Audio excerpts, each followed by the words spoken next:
So welcome to the culture again for today's video. Today we're going to take a little different approach and we're going to go through the 5 best progressions and regressions that we believe are available to you for your use for the dead bug exercise. So some dead bug variations. The first thing we're going to go through here is the band assisted dead bug. This is the first progression for the dead bug variation that we use here at Melbourne Strength Culture. It's pretty simple to set up. You just get a band and tie it around something sturdy. As Charlie is in here in the dead bug position, he's taken the band and pulled a lot of tension out of the band. He's then also reaching his hands up towards the ceiling to get a little bit of a reach and protraction through the scapulars. In that position alone, you should start to feel your abs engage already as you push the lower back down towards the ground. From here, we're just going to move through the lower body portion of the dead bug, so the legs will move. Really important that obviously, like every dead bug, the lower back stays flat to the ground for every single time the leg moves down towards the ground. So that will be the variation number 1, dead bug with band assist. The second variation that we use is dead bug legs only. So it's going to be exactly the same, just without the proprioception that you're gaining from the band and that sort of stimulus. So we're going to go back up into the position. With the dead bug legs only, we're going to make sure that Charlie is reaching towards the ceiling. So again, we're getting that protraction. Again, in this position itself, you should feel your core engaged. And then same thing again, just moving through the lower body portion of the dead bug. Lower back stays flat. Perfect.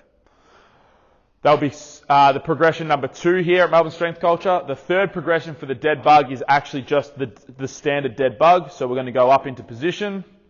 And then the opposite arm and opposite leg will move down towards the floor at the same time.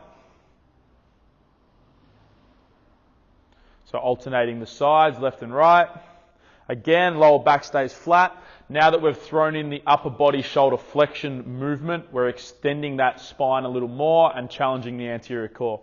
The fourth progression for us with our dead bugs here at Melbourne Strength Culture is the dead bug with reach. So now we're incorporating some of the reaching aspects that we used in the first 2 progressions to actually challenge that core a little more by getting the serratus to pull the rib cage back. So both arms are going to be reaching, the knees are reaching up towards the ceiling, and we're maintaining that position whilst moving through the dead bug. So you'll feel this a hell of a lot more than the standard dead bug. It's a lot more challenging. Make sure the opposite arm is still reaching to the ceiling, and as the arm goes through shoulder flexion on the way down, we're still reaching that arm as far out as we can. The final exercise, the 5th progression for us, is the dead bug with reach and exhale. So we'll go back into that dead bug with reach position. So arms to the ceiling, knees to the ceiling. And then from here, in the bottom position, we're going to move through a full exhale. Exhale all the air out, expel it all out. As you can see, Charlie breathes in before the rep. Exhales, ribs come down, reinforce that reaching position through the movement. Really important with dead bugs across the board is that you go slow and make sure you're engaging the core and not the lower back. These are the progressions and regressions we use here at Melbourne Strength Culture. If you give them a try, let us know in the comment section below. If you have any comments or questions, that's where you leave them as well. We can be followed on the socials through the description box, and that's pretty much it. Happy lifting. Welcome to the culture.